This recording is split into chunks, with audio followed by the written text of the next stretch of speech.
علی بھائی قرآن مجید کی کافی ساری صورتیں ہیں، سورۃ توبہ ان میں سے بہت مختلف ہیں. کیوں؟ کیونکہ اس سے پہلے کیا نہیں پڑھا جاتا؟ بسم اللہ الرحمن الرحیم. بہت ساری باتیں ہیں، لیکن میں آپ کے سامنے آیت نمبر 110 اور آیت نمبر 111 کے بارے میں کچھ باتیں کروں گا.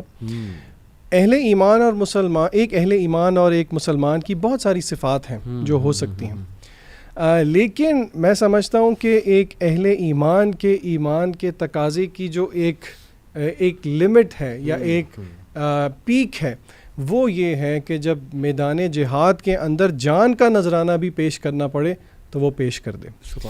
اللہ تعالیٰ فرماتے ہیں سورہ توبہ کی آیت میں، ان اللہ اشتری من المؤمنین، کہ بے شک اللہ نے خرید لیا اہل ایمان سے ان کی جانوں کو اور ان کے اموال کو، بِأَنَّ لَهُمُ الْجَنَّةَ. اور وہ قیمت کیا ہے اس کے، واٹ از دا ٹرانزیکشن، یعنی کہ ٹرانزیکشن میں گیو اینڈ ٹیک ہے نا، جان کے عوض گیو اینڈ ٹیک کیا ہے؟ جنت ہے. اللہ کہتے ہیں یقاتلون فی سبیل اللہ، وہ اللہ کی راہ میں قتال کرتے ہیں، فیقتلون ویقتلون، یعنی کہ وہ قتل کرتے بھی ہیں، قتل ہوتے بھی ہیں. اور پھر اللہ کہتے ہیں وعدن علیہ حقا، یہ وعدہ ہے اللہ پر، تورات میں بھی ہے، یہ انجیل میں بھی ہے اور قرآن میں بھی ہے. تو یعنی کہ یہاں پہ پتہ یہ لگا کہ یہ اللہ کی راہ میں جہاد کرنا، اللہ کی راہ میں خاص طور پہ یعنی کہ جہاد کی یہ میکسیمم فارم کے میدان جہاد کے اندر اللہ کے راستے میں اپنی جان کا نذرانہ پیش کرنا، یہ ان اعمال میں سے ہے جو کہ اللہ کو بہت محبوب ہے. سورہ صف میں بھی اللہ تعالیٰ نے فرمایا ان اللہ یحب الذین یقاتلون فی سبیلہ صفا، کہ اللہ کو بہت پسند ہے وہ لوگ جو کہ صف در صف جو ہے اللہ کی راہ میں قتال کرتے ہیں، بنیان مرصوص. پھر اس سے اگلی آیت میں اللہ تعالیٰ نے اہل ایمان کی کچھ صفات ذکر کی، بہت پیاری صفات ہیں. اللہ تعالیٰ فرماتے ہیں التائبون، توبہ کرنے والے، بار بار اللہ کی طرف پلٹنے والے. یہاں پہ ہم اپنے بہنوں اور بھائیوں کو یہ بتائیں کہ توبہ کا مطلب صرف اپنے گناہوں کی معافی نہیں ہے، بلکہ توبہ خود ایک مستقل عبادت ہے، اللہ کی طرف رجوع کرنا، یہ نیڈ فیل کرنا کہ ہمیں بار بار اللہ کی ضرورت ہے، اللہ کی طرف ہی لوٹ کے جانا. یہ پیسو ایک ایکٹ. اور اللہ نے نا آن دا کنٹری جو پہلی آیات نازل ہوئی تھیں اس میں اللہ تعالیٰ فرماتے ہیں ان الانسان لیطغی، کہ بے شک انسان طغیانی پہ اتر ہی آتا ہے، اور اس کا کیا رویہ ہو جاتا ہے، الرآہ استغنی. تو اپنے آپ کو مستغنی نہیں سمجھنا چاہیے، بلکہ we should have the need کہ ہم بار بار اللہ کی طرف رجوع کریں. تو توبہ کرنے والے، والعابدون، عبادت کرنے والے، اور الحامدون، اللہ کی حمد بیان کرنے والے، والسائحون، روزے رکھنے والے، والراکعون والساجدون، رکوع کرنے والے، سجدے کرنے والے، اور نیکی کا حکم دینے والے اور منکر سے روکنے والے، اور اللہ کی حدود کی حفاظت کرنے والے. وبشر المؤمنین، یعنی کہ اگر آپ نے کسی کو ایڈوائز دینی ہے، وہ بچے ہنستے ہیں نا کہ ہمیں کوئی لاسٹ ایڈوائز دیں، تو یہ اللہ کی اتنی خوبصورت ایڈوائزز ہیں، ان پہ ہم سب کو عمل کرنا چاہیے. اچھا ذیشان بھائی، آپ نے جو ذکر کیا اس سے پہلے میں ذرا پیچھے جاؤں گا. 11ویں پارے میں اس کے آغاز کے شروع میں ہی آیت نمبر 97 اللہ نے وہاں سے کچھ بدو لوگ جو تھے، دیہاتی لوگ، ان کا تذکرہ کیا. اور یہاں پہ جو سب سے پہلی آیت ہے نا، وہاں پہ اللہ نے آغاز اس بات سے کیا کہ الاعراب اشد کفرا ونفاقا واجدر الا يعلموا حدود ما انزل اللہ علی رسولہ واللہ علیم حکیم. یعنی جو بدو لوگ ہیں وہ کفر میں بھی سخت ہوتے ہیں، نفاق میں بھی سخت ہوتے ہیں، اور اللہ کی حدود کو پامال کرتے ہیں، اور وہ دین کے اندر، دین کے معاملات میں ان کی، یعنی دین کے اندر وہ خیر نہیں وہ پھیلا سکتے جو کہ جو بدو غیر دیہاتی ہیں وہ پھیلاتے ہیں. بہرحال تو یہ جو آیت ہے نا، اس کے حوالے سے ایک حدیث بھی آتی ہے، اور وہ حدیث جو ہے سنن نسائی میں اور مختلف کتاب موجود ہے، اور اس کو شیخ البانی نے صحیح بھی کہا ہے. اور آپ صلی اللہ علیہ وسلم کی حدیث ہے، آپ نے فرمایا من سکن البادیۃ جفا ومن اتبع الصید غفل ومن اتبع السلطان افتتینا. اس کا مطلب یہ ہے کہ جس نے جو ہے وہ یعنی ایسے علاقوں میں رہا جہاں پہ بدو رہتے ہیں اور اس طرح کے، تو وہ جفا، اس کا دل سخت ہو جاتا ہے. اور جس نے شکار کے پیچھے لگ گیا وہ غافل ہو گیا، اور جو سلطان کا پیچھے لگ گیا، جو سلطان کے پاس اس کا آنا جانا ہے، تو وہ فتنے میں مبتلا ہو گیا. سبحان اللہ، یہ حدیث بڑی پروفاؤنڈ ہے ان سینس کہ پتہ چلتا ہے کہ جو آپ کی حالات ہیں، اور علماء نے اس کی تشریح بیان کی کہ جو بادی یا جو بدو لوگ ہوتے ہیں عام طور پہ، بیکاز ان کے ہاں وہ کمیونٹی نہیں ہے، ان کا ایکسپوجر نہیں ہوتا، اس وجہ سے ان کے مزاج بڑے سخت ہو جاتے ہیں، ان کے دل سخت ہو جاتے ہیں، اور اس کی وجہ سے دین کو نقصان ہوتا ہے. تو ہمیشہ سے اللہ تعالیٰ نے بھی جو انبیاء کو بھیجا، اگر آپ دیکھیں کہ جو ہماری سویلائزیشنز ہیں ان کے اندر جو بڑی بڑی جو علاقہ ہے، جو شام، سیریا کا اور یہ علاقہ ہے، یہ اس کو کریڈل آف سویلائزیشن کہا جاتا ہے. یہ جو اریحہ کا علاقہ اور یہ جو شام اور یہ وہ علاقہ ہے، اور یہاں پہ جو ہے وہ انبیاء اللہ تعالیٰ نے کثرت سے بھیجے. اور ابن خلدون رحمہ اللہ تعالیٰ انہوں نے غالباً یہ اپنے مقدمے میں یہ ڈسکشن بھی کیا، انبیاء ہمیشہ جو ہے وہ شہر والے علاقے ہوتے ہیں اس میں آتے ہیں، یعنی بادیوں میں یا پھر ادھر نہیں آتے، بلکہ شہر جو آبادیاں ہوتی ہیں جہاں پہ اربن ایریاز جس کو ہم کہہ سکتے ہیں وہاں پہ آتے ہیں. پتہ چلتا ہے کہ بہت فرق پڑتا ہے مزاج میں. تو اس سے یہ پتہ چلا ہمارے لیے لیسن اس میں لرن کرنے کے لیے یہ ہے کہ جتنا زیادہ ایک داعی کو یا ایک بندے کو ایکسپوجر ملتا ہے لوگوں سے، یہ تو ایک شہر میں رہا ہے اور ایک بندہ ایک گلوبل سٹی میں رہ رہا ہے، فار ایگزامپل یہ کسی ایسے ملک میں رہ رہا ہے جہاں پہ ملٹی جو ہے نا سویلائزیشنس، نمبر آف سویلائزیشن سے اس کا ایکسپوجر ہو رہا ہے، بڑا فرق پڑتا ہے مزاج پہ. تو ہمیں جو ہے نا یہ چیزیں دیکھنی چاہیے، ہمیں ٹریول کرنا چاہیے اور ایسی جگہوں پہ جانا چاہیے، لوگوں سے مختلف لوگوں سے ملنا چاہیے، اور یہ ہمارا دین اس کو جو ہے نا اس کے لیے سفر کرنا چاہیے. فسیروا فی الارض، ایک حدیث بھی ہے نا کہ وہ جو کہ لوگوں میں رہ کے اور ان کے مصائب، جی ہاں تو لوگوں میں تمہیں سے بہتر وہ ہے جو لوگوں کے. تو میں یہ کہہ رہا تھا کہ یہ جو ہے نا بہت ضروری ہے ہمارے اس دور کے اندر، جب ہمیں اللہ نے ایکسپوجر دیا کہ ہم لوگوں سے ملیں جلیں اور ہمارے نا حالات حاضرہ کا پتہ ہونا چاہیے اور ہمارا ایکسپوجر ہونا چاہیے، بجائے یہ کہ ہم اپنے مخصوص اس کے اندر بند ہو کے رہ جائیں اور اپنا ایک سرکل سا بنا لیں اور اس کے اندر بس رہیں. تو اس سے بہت آپ کے مزاج پہ، آپ کی ایکسپوجر پہ، آپ کے یعنی دین کو نقصان ہوتا ہے. اللہ نے کہا وہ اشد کفر میں بڑھ جاتے ہیں لوگ، اللہ معاف کرے اس طرح کی. اصل میں مغیرہ بھائی یہ نا اکثر لوگ اس طرح کرتے بھی ہیں کہ دین کی طرف آتے ہیں تو اپنے آپ کو پھر آئسولیٹ کرنے لگ جاتے ہیں، یہ سمجھ کے کہ اس میں نیکی ہے اور میں اپنے ایمان کو بچا رہا ہوں. لیکن رسول اللہ صلی اللہ علیہ وسلم نے کہا کہ المؤمن الذی یخالط الناس ویصبر علی آذاہم خیر من الذی لا یخالط الناس ولا یصبر علی آذاہم، کہ جو مومن ہے وہ لوگوں میں خلط ملط ہوتا ہے، وہ یصبر علی آذاہم، اور پھر صبر کرتا ہے اس ایذا پہ جو اس کو پہنچتی ہے. اور وہ ایذا جو ہے، وہ جو ہارم ہے اس کو جو پہنچتا ہے، وہ ایمانی لحاظ سے بھی ہو سکتا ہے، اس کو سٹرگل کرنا پڑتا ہے، اس کو میدان میں اترنا پڑتا ہے اپنے دین کے ساتھ. تو پھر اس کو جو ہے نا دین کو وہ کسی قسم کا نقصان بھی پہنچ سکتا ہے، لیکن اس کے اوپر صبر کرتا ہے. وہ اس سے بہتر ہے جو اپنے آپ کو بالکل لوگوں سے الگ رکھتا ہے، کوئی اچھا انفلوئنس نہیں کر سکتا ان کے اوپر، بس اپنے ایمان کو بچا کے.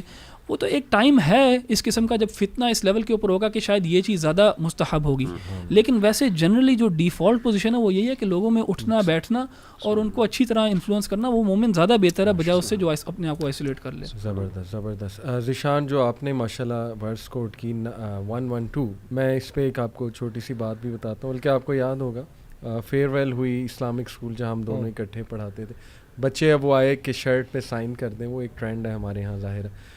تو میں نے لکھا 9:112، تو بڑا حیران ہوئے کہ یہ کیا ہے، مطلب یہ کوئی نمبرز ہیں. میں نے کہا نہیں، یہ آپ نا قرآن میں جا کے ایڈریس ڈھونڈیں، this is an address, it will direct you to the Quran. تو الحمدللہ یہ بہت ہی جامع آیا ہے، اس میں وہ تمام خصوصیات ہیں جو میں سمجھتا ہوں یوتھ کو اپنے اندر پیدا کرنی چاہیے، کیونکہ نوجوانی کی عبادت اور نوجوانی کی نیکی اس کی خاص بات ہے. مغیرہ نے رویوں کی بات کی، تو اس پہ میری جو فیوریٹ آیا ہے میرے دل کے بڑی قریب سورہ توبہ کی ہی آیا ہے.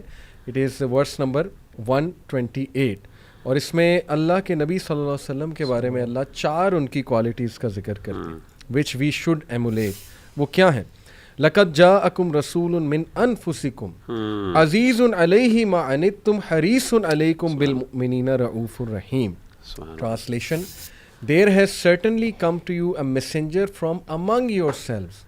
یہ تو پہلی چیز ہے نا کہ وہ تم ہی میں سے آیا، یعنی ایفیلیشن ہے.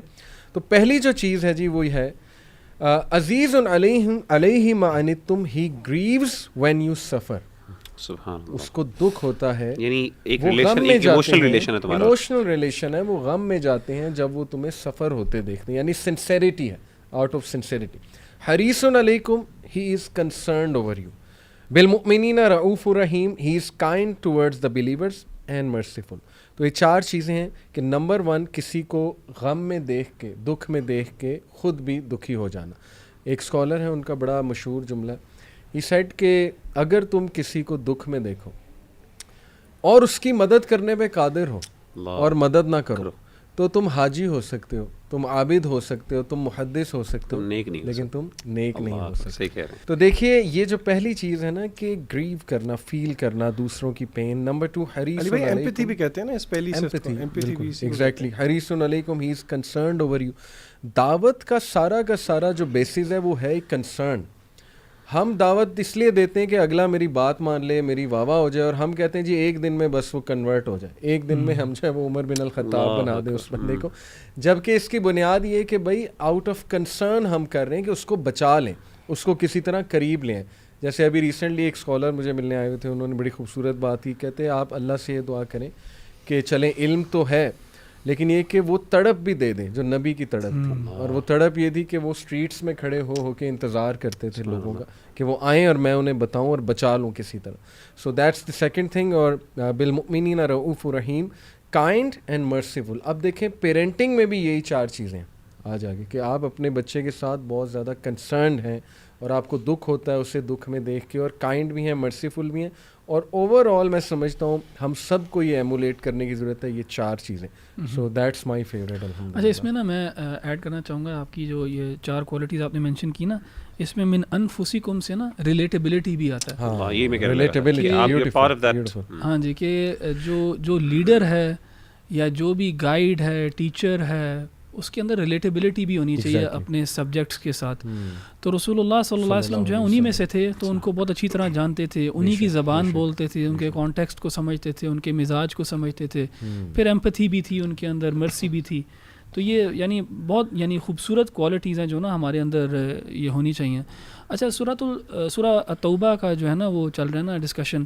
تو سورہ توبہ ایک یونیک سورہ اس طرح ہے کہ اس کے اندر جنگ کا اور قتال کا بہت ذکر ہے, اور اکثر جو اورینٹلسٹس ہیں اور جو نان مسلمس ہیں وہ قرآن کو کرٹیسائز بھی کرتے ہیں, اور اس سورہ کو خاص طور پہ, کیونکہ اس کے اندر جو ہے وہ کہتے ہیں وار مانگرنگ ہے, اور جو اسلام کا پروفٹ ہے وہ جنگیں کرتا ہے, اور ایکسیکٹرا ایکسیکٹرا, بالکل اس طرح کی نا وہ تنقید کرتے ہیں قرآن کے اوپر بھی اور رسول اللہ صلی اللہ علیہ وسلم کے اوپر بھی. لیکن اگر آپ دیکھیں گے اور وہ کمپیئر کرتے ہیں فار ایگزامپل عیسیٰ علیہ السلام کے ساتھ, کہ عیسیٰ علیہ السلام جو تھے وہ اتنے مرسیفل تھے اور انہوں نے کبھی جنگ نہیں کی, ایکسیکٹرا ایکسیکٹرا. لیکن وہ ان کا کانٹیکسٹ بالکل فرق ہے. عیسیٰ علیہ السلام کو کبھی پولیٹیکل لیڈرشپ اور پاور اس طرح ملی ہی نہیں. لیکن اگر آپ موسیٰ علیہ السلام کا دور دیکھیں تو موسیٰ علیہ السلام, آپ داؤد علیہ السلام, سلیمان علیہ السلام, تو یہ ان کی ٹریڈیشن کے اندر بھی فائٹنگ جو ہے طالوت اور جالوت والا واقعہ جو ہے ڈیوڈ اینڈ گولیت ان کی ٹریڈیشن کا حصہ ہے. لیکن اس کے علاوہ نا قرآن جو ہے نا وہ بہت ایک پریکٹیکل کتاب ہے, اور Quran doesn't want to be اور tries to be politically correct کہ اچھا جی میں جنگ کا ذکر نہیں کروں گا کیونکہ کوئی لوگ تنقید کریں گے. قرآن جو ہے نا اس نے حق بات بیان کرنی ہے, اور وار اور فائٹنگ جو ہے یہ ہیومن ایکسپیرینس کا حصہ رہی ہے فرام ٹائم ایموریل, یعنی ہمیشہ سے قوموں نے جنگ کی ہے اور آج بھی کرتے ہیں. اگر تو یہ جو لوگ یہ اس طرح کے اعتراضات اٹھاتے ہیں, ان سے ہم کہتے ہیں کہ پہلے اپنے نا آپ کنٹری میں ریفرینڈم کروا کے نا کہیں یار ہم اپنی آرمی ختم کرتے ہیں, کیونکہ وار بہت بری چیز ہے, ہمیں لڑنا نہیں چاہیے, آرمیاں ختم کریں. کیوں آرمی سسٹین کرتی ہیں گورنمنٹس, اور اتنا زیادہ بجٹ دیتے ہیں اور ویپنز وغیرہ پروکیور کر رہے ہوتے ہیں, کیا وجہ ہے؟ کیونکہ ہیومن ایکسپیرینس کے اندر یہ ریالٹی ہے فائٹنگ اور وار, اور اسی چیز کو جو ہے نا قرآن ایڈریس بھی کرتا ہے. اور قرآن ایسے انداز کے اندر اس کو ایڈریس کرتا ہے کہ اس کو ایتھیکل رکھتا ہے, جسٹ رکھتا ہے, فیئر رکھتا ہے. سارے جو قوانین ہیں جہاد کے فار ایگزامپل وہ ان سب چیزوں کا خیال رکھتے ہیں. اینڈ آپ دیکھیں گے کہ آج جو ماڈرن وارفیئر ہے اور جس طرح اس کو ریگولیٹ کیا گیا ہے جنیوا کنونشنز کے تھرو اور ان چیزوں کے تھرو, وہ ریفلیکٹ کرتا ہے جو قرآن نے پہلے ہی کہا ہے کہ فار ایگزامپل انوسنٹس کو نہیں آپ نے کل کرنا, اور جسے اکیڈیمیا کے اندر جسٹ وار تھیوری کہتے ہیں کہ وار جو ہے وہ بری چیز ہے, اچھی چیز نہیں ہے, آئیڈیل نہیں ہے. رسول اللہ صلی اللہ علیہ وسلم کو بھی پسند نہیں تھی. آپ صلی اللہ علیہ وسلم لوگوں کا نام چینج کر دیتے تھے. کسی نے اپنا نام اگر حرب رکھا ہوا تھا جس کا نام تھا جنگ, تو آپ صلی اللہ علیہ وسلم کہتے تھے یہ پسندیدہ چیز نہیں ہے, نام چینج کروایا. تو جنگ جو ہے وہ پسندیدہ چیز نہیں ہے, لیکن کا بھی نام چینج کرایا. بالکل.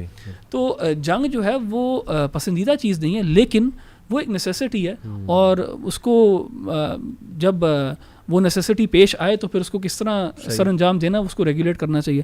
تو ہمارے یہاں ماڈرن ڈے اکیڈیمیا کے اندر بھی جسٹ وار تھیوری کے نام سے نا کہ وار از بیڈ لیکن sometimes it is just, sometimes war is necessary, war is needed. اور اس کے اندر آپ دیکھیں گے کہ ابھی فار ایگزامپل انٹرنیشنل لاء کے تحت جو ہے وار جو ہے اور یوز آف فورس جو ہے بٹوین اسٹیٹس وہ پروہیبٹڈ ہے, لیکن انہوں نے 2-3 ایکسیپشنز دی ہوئی ہیں. ایک ایکسیپشن یہ ہے کہ سیلف ڈیفینس کے اندر اگر آپ پرسیو کرتے ہو کہ ایک اسٹیٹ جو ہے وہ آپ کو اٹیک کرنے لگی تو سیلف ڈیفینس کے طور پہ جنگ انیشیٹ کی جا سکتی ہے, یوز آف فورس کیا جا سکتا ہے. اور اگر آپ اسلامک ٹریڈیشن میں دیکھیں گے تو جہاد الدفع جو ہے, جہاد آف ڈیفینس جو ہے, وہ ایک حصہ ہے جہاد کا. اسی طرح جہاد اوفینسو بھی ہوتی ہے, اوفینسو ہوتی ہے کہ انیشیٹو لیا جاتا ہے. شریعت ہمیں اجازت دیتی ہے, مسلمانوں کو اجازت دیتی ہے کہ انیشیٹو لے, ظلم کے خلاف, ایک نظام کے خلاف جتنے ظلم کو اسٹیبلش کیا ہوا ہے اور نیچے لوگ جو ہیں ان کو اس ظلم والے نظام کے اندر جکڑا ہوا ہے اور ان کو توحید کی طرف پریکٹس یا توحید سے روکا جا رہا ہے فار ایگزامپل, اس کے خلاف بھی اسلام جو ہے وہ کہتا ہے کہ it is just to initiate war. اور اگر آپ آج دیکھیں گے اس چیز کو انٹرنیشنل کمیونٹی آج بھی ایکسیپٹ کرتی ہے کہ وہ کہتے ہیں کہ ایک تو سیلف ڈیفینس کے اندر یوز آف فورس کی جا سکتی ہے, دوسرا جو الاؤنس ہے یوز آف فورس کا وہ ہے کہ in the maintenance of international peace and security, کہ اچھا اگر ہمیں پتہ لگے گا کہیں پہ کہ یار یہاں پہ ظلم ہو رہا ہے اور ہمیں ضروری ہے یہاں پہ جنگ انیشیٹ کرنا for the maintenance of international peace and security, تو سیکورٹی کاؤنسل کے جو ممبرس ہیں وہ بیٹھیں گے, وہ اس ریزولوشن کے اوپر آئیں گے کہ ہاں ہمیں یہاں پہ جنگ کے لیے جانا چاہیے, اور پھر جنگ کرتے ہیں. And this is exactly what the شریعہ has taught us 1400 years ago, جو انہوں نے آج UN وغیرہ کے ذریعے کرنا شروع کیا. تو یہ تنقید کرتے ہیں قرآن کے اوپر اور قرآن کے اس آئیڈیالوجی آف جہاد کے اوپر, لیکن خود ہی انہوں نے ایکسیپٹ کیا ہوا ان چیزوں کو اپنے طور پہ بھی. اس میں اخی ایک جو سورہ یونس کے اندر اللہ تعالیٰ نے, سورہ یونس ایک بڑی پروفاؤنڈ سورہ ہے ان اے سینس, کیونکہ اس میں اللہ تعالیٰ نے قوم یونس کا ذکر کیا, اور قوم یونس وہ ایک خاص قوم ہے جس کو, وہ واحد قوم تھی جس نے شرک اور برائی کے باوجود جب توبہ کی, خاص طور پہ جب ان کے سامنے وہ آ گئی یعنی عذاب کے اثرات نمودار ہو گئے, پھر بھی اللہ تعالیٰ نے ان کو معاف کر دیا, ایک اجتماعی توبہ انہوں نے کی. تو اس سے ہمیں ایک بات یہ بھی پتہ چلتی ہے کہ خاص طور پہ اس واقعے کو سامنے ہم رکھیں کہ کچھ اعمال ایسے ہوتے ہیں جو انڈیویجول لیول پر ہوتے ہیں, کچھ ایسی برائیاں ہوتی ہیں جن کا تعلق انڈیویجولس کے ساتھ ہوتا ہے, اور کچھ ایسے برائی ہوتی ہے جو قومی لیول پر ہوتی ہے. تو جو انڈیویجول لیول کی برائی ہے نا, اگر آپ چاہتے ہیں کہ اللہ تعالیٰ اس انڈیویجول کو نوازیں اور اس کے مسئلے حل کریں تو آپ کو انڈیویجول لیول کی برائیوں کو ختم کرنا ہے. لیکن اگر آپ چاہتے ہیں کہ اللہ تعالیٰ ملکی لیول کے اوپر ہماری خیر کریں, ملک بہتر ہوں, کامیابیاں ہوں, تو اس کے اندر جو پھر ملکی لیول کی برائیاں ان کو ختم کرنے کی ضرورت ہوتی ہے. یہاں پہ یہ نہیں ہو سکتا کہ ایک بندہ کہے جی میں اپنی اصلاح کر لوں فار ایگزامپل, تو دیٹس اٹ, مور دین انف ہے, مجھے ملکی لیول پہ کام کرنے کی ضرورت نہیں ہے, تو اللہ تعالیٰ میری ان دعاؤں کی وجہ سے اللہ تعالیٰ کیا کریں گے, ملک کو جو ہے نا وہ بہتری دے دیں گے, قوم کو بہتر بنا دیں گے. ایسا نہیں ہوگا. آپ کو اسی لیے ضروری ہے کہ جب آپ بہتر ہو گئے ہیں تو آپ پہ ضروری ہے کہ آپ دوسروں کے ساتھ مل کے ایک یعنی جو امر بالمعروف و نہی عن المنکر کا جو ہے فریضہ وہ انجام دے, تاکہ دوسرے بھی اس کے اندر شریک ہوں اور ایک ملکی لیول کے اوپر جو ہے نا معاملات حل ہوں. کیونکہ لوگ یہ سوال پوچھتے ہیں کہ مغیرہ بھائی میں بڑی دعائیں تہجد میں دعائیں مانگ رہا ہوں, اللہ میری ساری دعائیں قبول کرتا ہے, میری اللہ یہ دعا قبول کیوں نہیں کر رہا کہ پاکستان کے مسئلے حل ہو جائیں؟ بھائی آپ کا مسئلہ یہ ہے کہ آپ ایک انڈیویجول ہو, ملکی حالات یا ملکی لیول پہ جب تک پوری قوم اس کے اندر انوالو نہیں ہوگی, جب تک پوری قوم اپنا رویہ نہیں چینج کرے گی, تو اللہ تعالیٰ اس مسئلے کو حل نہیں کریں گے. آپ کے ذاتی مسئلے اللہ حل کر دیں گے, ہو سکتا ہے اللہ آپ کو بڑی خود ذاتی طور پر بڑے مسائل سے بیان کر دیں گے, بچا لیں گے. تو اس کو یہ جو ہے نا ہمیں اس چیز کو سمجھنا ضروری ہے کہ ملکی لیول کے مسائل اور ہیں, انڈیویجول لیول کے مسائل اور ہیں, اور دونوں کے جب تک ہم ان کو اگر اس میں سولوشن چاہتے ہیں تو اس کے لیے ہمیں پھر ملکی لیول پہ ایک ایفرٹ کرنی پڑے گی. اچھا مغیرہ, اگر ہم ایکیڈیمکس کی طرف دیکھیں تو جب تھیولوجی میں ایگزسٹنس آف گاڈ کی بات آتی ہے تو ہر قسم کے آرگیومنٹس آنٹولوجیکل اور فلانا, لیکن میں نے ریسنٹلی شیخ عمر الاشکر ہیں رحمہ اللہ, ان کی ایک پوری سیریز ہے ایمانیات پہ. ان کی سیریز میں جو پہلی بک تھی وہ ایمان باللہ تھی. انہوں نے اس میں اس ٹاپک کو چھیڑا کہ اللہ تعالیٰ کے ایگزسٹنس کے آرگیومنٹس کیا ہیں. تو میں بڑا حیران ہوا. اس میں سے علی بھائی ایک آرگیومنٹ تھا, وہ آرگیومنٹ انسان کی اپنی فطرت ہے, فطر الناس علیہا, جو کہ اللہ نے کہا ہے فطرت اللہ. تو پھر انہوں نے کہا کہ انہوں نے خود سوال ریز کیا کہ اگر فطرت ہی آرگیومنٹ ہے تو پھر سب لوگوں کو اللہ کی ایگزسٹنس پہ ایگری کرنا چاہیے, تو کیا وجہ ہے کہ لوگ ایگری نہیں کرتے؟ انہوں نے کہا کہ فطرت کے اوپر کچھ پردے حائل ہو جاتے ہیں. اللہ has mechanisms to lift those veils جو کہ فطرت کے اوپر ہیں. اس میں سے ایک میکینزم کیا ہے, وہ یہ ہے کہ اللہ انسانوں کو مصائب میں مبتلا کرتا ہے. مصیبت میں مبتلا کرنے کے بعد انسان کی توحید نکھر کے باہر آتی ہے. سورہ یونس کے اندر آیت نمبر 22 میں اللہ تعالیٰ نے اس نقطے کو بیان کیا. اللہ نے ایک مثال دی. اللہ نے کہا هو الذی یسیرکم فی البر والبحر, کہ he is the one who enables you to travel through land and sea حتی اذا کنتم فی الفلک. اللہ کہتے ہیں کہ and so it happens that you are on ship sailing with a favourable wind to the passengers delight. Suddenly ایک دم کیا ہوتا ہے, جاءتھا ریح, اللہ کہتے ہیں کہ ایک دم ایک ہوا آتی ہے, عاصف وجاہم الموج. اللہ فرماتے ہیں کہ suddenly the ships are overcome by a gale wind and those on board are overwhelmed by the waves من کلی مکان, ہر ڈائریکشن سے وہ ویوز آ جاتی ہیں. وَظَنُّوا أَنَّهُمْ أُحِيطَ بِهِمْ, اور یہاں تک کہ ان کو یقین ہو جاتا ہے کہ اب ہماری تو بربادی ہے. تو تب وہ کیا کرتے ہیں, دعوا اللہ مخلصین لہ الدین, تب وہ پکارتے ہیں اللہ کو صرف. یعنی کہ اللہ نے بتایا کہ دیکھیں یہ جو فطرت ہے, مصیبت ایک میکینزم تھا جس نے کیا کیا, توحید کو اجاگر کر دیا. تو الحمدللہ یہ ایک بڑی امپاورنگ چیز ہے. ہم باقی آرگیومنٹس دیکھتے رہتے ہیں, ہمیں ان چیزوں کو بھی سمجھنا چاہیے. اور اس پہ ایک وہ جوک بھی ہے نا, ایک رشین ایسٹروناٹ جب گیا اوپر, پرانی بات ہے, تو اس نے اوپر جا کے نا ایک وہ تنزیہ بات کی کہ I don't see any god up there. تو کسی نے پھر اس کو جواب دیا کہ you will see when your oxygen tank runs out, تب تجھے جو ہے وہ نظر آئے گا خدا. تو لاسٹلی بس میں اپنا یہ انسائٹ شیئر کرنا چاہوں گا کہ دیکھیں, ون آف دا پرابلمس جو ینگسٹرز ہمارے پاس آج کل لاتے ہیں وہ آ جا کے یہی ہیں عشق مشوقی والے.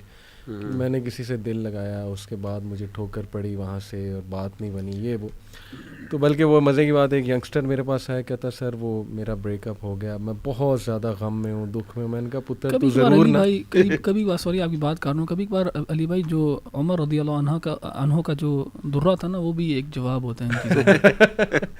میں نے دیکھا کہ پتر لگتا ہے تو بالی ووڈ کے نا وہ دکھی گانے سن رہا ہے جس سے تیرا دکھ مزید جو ہے اجاگر ہو رہا ہے.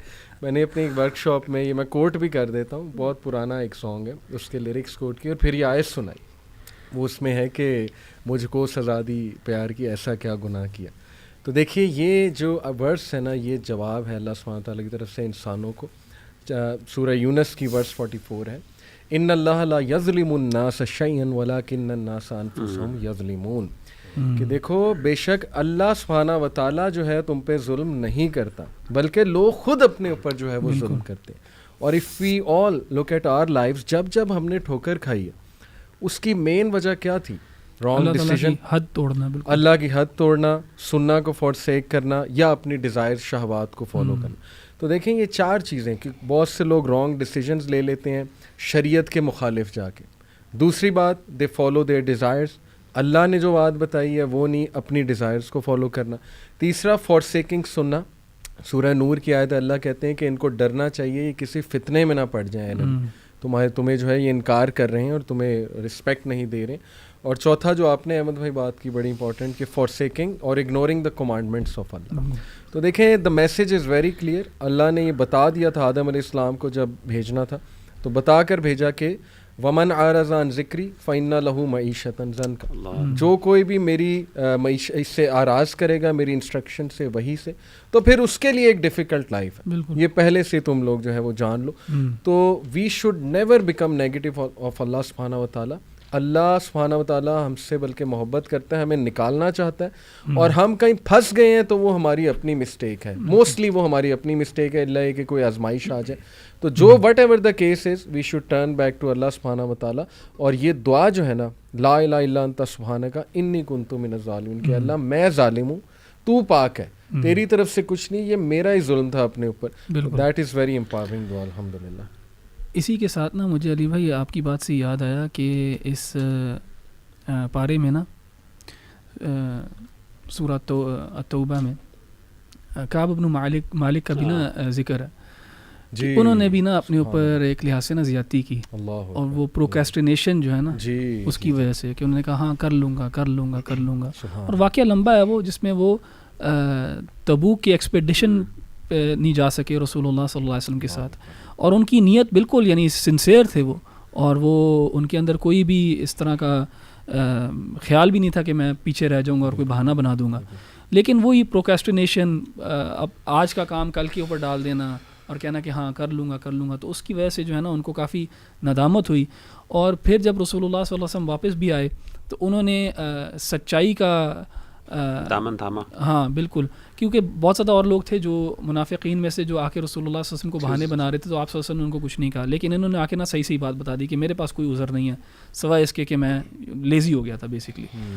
اور اس کے اندر پھر آپ دیکھیں گے لمبی روایت ہے, میں آڈینس کو بھی کہوں گا کہ وہ اس کو پڑھیں اور اس میں سے لیسنز ڈرائیو کریں کہ ان کو بیسکلی 50 days کے لیے بوائے کاٹ کر دیا گیا تھا کمیونٹی نے, اور بہت تکلیف میں رہے وہ, اور اللہ تعالیٰ سے انہوں نے استغفار کیا. 50 days تو انہوں نے استغفار بھی کیا اللہ سبحانہ و تعالیٰ سے, اور باقاعدہ روئے وہ, کیونکہ ان کے سب جو بھائی تھے, سب جو دینی بھائی تھے, انہوں نے جو ہے نا اعراض کر لیا, ان سے منہ موڑ لیا.